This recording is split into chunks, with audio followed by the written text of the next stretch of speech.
They tried to take everything away from me, but one thing they couldn't take away from me was my will to fight. With only one thing on my mind, that's survival. I'm smiling now. I'm smiling now. I overcame this pain and don't feel the same no more. We was all hurt but don't feel pain no more. Talking down to the world and dragging name through the door. You was supposed to be family, I guess loyalty ain't important. I was working on myself when everybody was ignoring me. Battling demons had me treating my demons comfortably. Put it to the side and go high. Bonus chapter. Thoughts from the author. May I share something I have learned about Kamiyah? She is a remarkable individual who has shown intelligence throughout her life, despite being a victim of kidnapping. Kamiyah's strong personality and outspoken nature have been evident. Interestingly, she had discovered her identity as a kidnapped child 2 years prior to the arrest of the kidnapper. During that time, Kamiyah may have taken matters into her own hands and made the kidnapper experience some form of torment, turning the tables on her captor. Talk about turning the kidnapper into the kidnapped. Hell, she may have turned herself in to the police, having to deal with Kamiyah. I often reflect on the kidnapper's statement in court when she expressed a desire to bring Kamiyah back at certain moments. It leaves me questioning whether her remarks stemmed from guilt or from the overwhelming challenge of dealing with Kamiyah's determination and badass. Regardless, it was clear that such a situation could never work out because Kamiyah is my child, not hers, and nothing can change that fact. In October 2019, I received an unexpected text message from a woman I had never met before. She introduced herself as a producer for a Lifetime movie and inquired if I had participated in the project. Surprised by the question, I replied with a straightforward no, as I had no knowledge of such a movie. My curiosity got the better of me, and I asked if Star was a part of the film. I was not surprised when the woman responded with a no. This led me to question the legitimacy of the movie and how they could portray our lives without our permission or collaboration. The woman's dismissive response was disheartening, as she claimed they did not require our consent, stating that Kamiyah, our daughter, had granted them permission. I was taken off guard by this revelation, but managed to conceal my astonishment. Listening to her casually outline their plan to exploit my life story solely for financial gain infuriated me.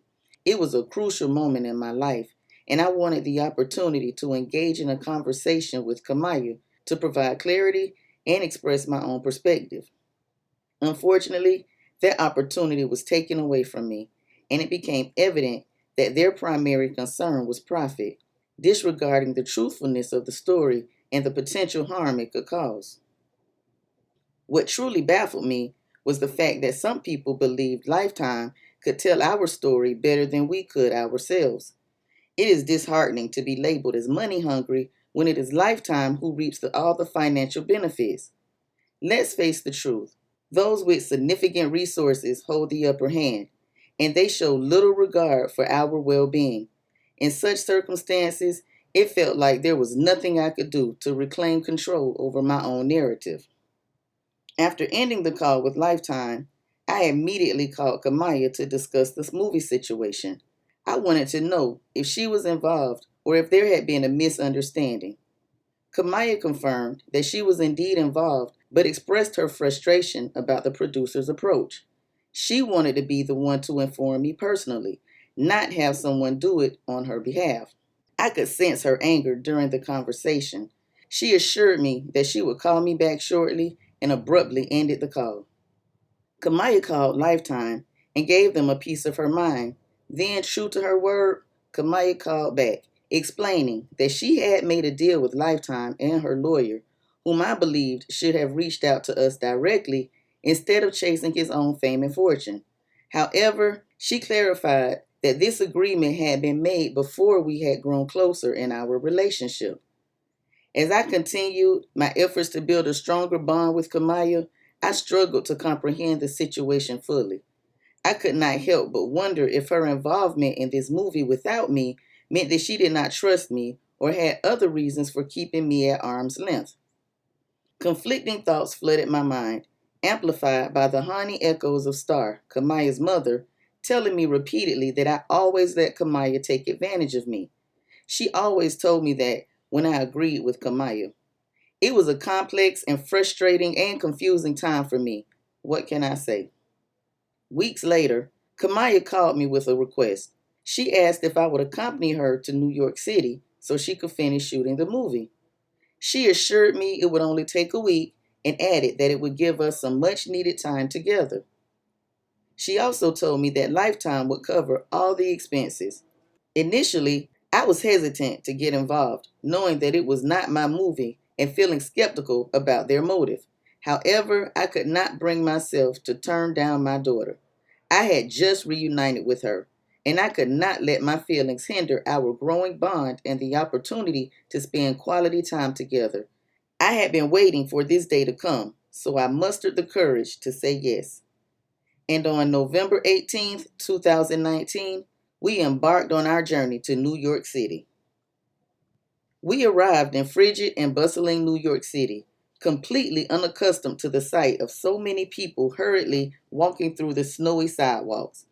Being from Florida, snow was a foreign concept to us, and we quickly learned not to pause to admire it, as we would risk getting trampled. I found this out the hard way when an old lady forcibly pushed me aside. The pace was relentless, leaving no room for leisurely strolls. Despite the chaos, we managed to explore the city between Kamiyah's filming sessions.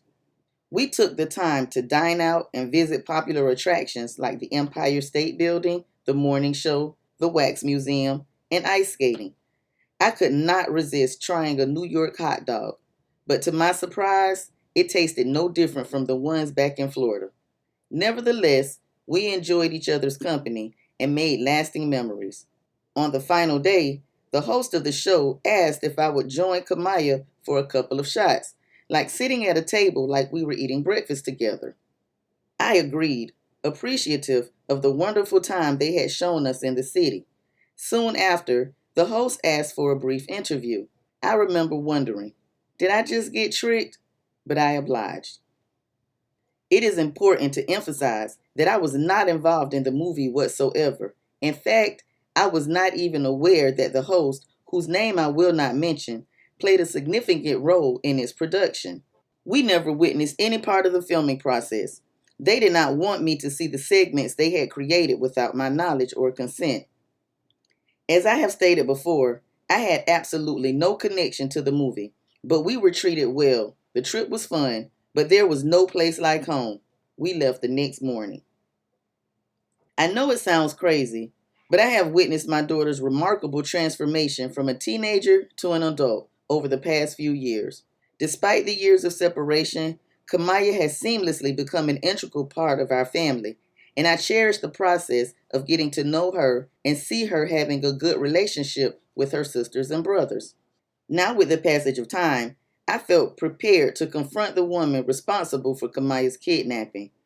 I longed to have a conversation with Gloria Williams, the kidnapper, to gain insights into my daughter's upbringing that only Williams could provide. And if that meant speaking to the enemy, I would do it to build a relationship with my daughter. The longing to understand Kamiyah's early years has grown within me, leading me to seek answers from Williams. I wondered if Kamiyah displayed similar characteristics to my other children. Did she always possess the same mannerisms, sense of humor, and joy for life? I appreciate the bond I now share with Kamiyah, and I believe that meeting Williams will provide me with closure and a sense of resolution. Regarding Kamiyah's future, she aspires to attend college. She is here in Jacksonville with me, building close connections to her 5 sisters and 2 brothers. And as you know, Star did not like this too well. She caught me cussing me out once again, telling me that Kamiyah was using me, and I was being a sucker for her. But I did not care. I am a sucker for all my kids. But the journey with Kamiyah and seeking understanding about her past continues, with the hopes of further strengthening our relationship and creating a brighter future. I felt a mixture of feelings as I prepared to watch the film, Stolen by My Mother, the Kamiyah Mobley story, with my daughter. The anticipation of reliving the painful events surrounding Kamiyah's kidnapping filled me with anticipation and anxiety. But I could not help but admire her courage in sharing her story with the world. To celebrate this significant moment and my birthday the next day, I decided to host a viewing party at Onyx Sports Bar on the north side, aiming to provide a supportive environment and offer a glimpse into the unimaginable experiences my daughter had endured. Kamiyah, however, chose to keep her feelings about the movie to herself. Though she joined the family for the screening, her demeanor revealed little emotion when she did not watch the events of her life unfold on screen. It was evident that the journey of watching the film had a profound impact on her, even if her emotions remained internalized. As it started, I took a moment to critique the film, even though I did not watch it, recognizing the importance of shedding light on Kamiyah's story. However, I wanted to ensure that viewers understood a crucial distinction. The movie was a cinematic portrayal, not an exact representation of our lives. I emphasized that the story depicted in the film was a product of Lifetime, and while it captured elements of our reality, it did not directly originate from us. While I did not harbor any ill feelings towards the film, I desire to reinforce the understanding that it does not encompass the entirety of our unique journey. The complexities, emotions, and intricacies of our lives cannot be captured in a single movie. I hope that those who watch the film can appreciate it for what it is, an attempt to shed light on an extraordinary story, but also recognize that there is much more to our lives beyond what is portrayed on screen. For me, the most important focus remains the present and the precious time I can now spend with Kamiyah. After years of separation, we are catching up on the moments we lost, forming a bond that grows stronger with each passing day. I eagerly look forward to creating new memories together, forging a future that holds immeasurable joy and love. For a bun, 2 weeks, no, I couldn't cry on a ride, I had fun. Try not to apologize, cause I've been treated like a dumb. They told me I needed patience, but I was looking for love. My family was acting strange, I couldn't reach out to my cousins. Down bad by myself, feel like I'm f***ing up. But now I'm working on myself therapy. Don't think they understand that they don't care for me. What you know about the struggle when you really tryna get it? I was on my own time, focused and committed. Searching for what was missing, it had turned me to a menace. What you know about coming up inside that dog pit? Stacking inside the shoebox, tryna get us all lit. Gotta remind them I go crazy, get them all hit. They never thought I'd run down in this Lacoste fit. Baby, you'll probably think I'm shading when I walk in. Never wanted you to think I'm crazy, but I lost it. How you going change on your nigga like since yesterday? Putting down on these niggas who ain't like to play. But I ain't been out on the road in a long time. I was putting on the wrong grind, but I know supposed to hustle, this the right shine. It was a long time. I ain't been out on the road in a long time. I was putting on the wrong grind, but I know supposed to hustle, this the right shine. In a long time. But now I'm working on myself therapy. Don't think they understand that they don't care for me. What you know about the struggle when you really tryna get it? I was on my own time, focused and committed. Searching for what was missing, it had turned me to a menace.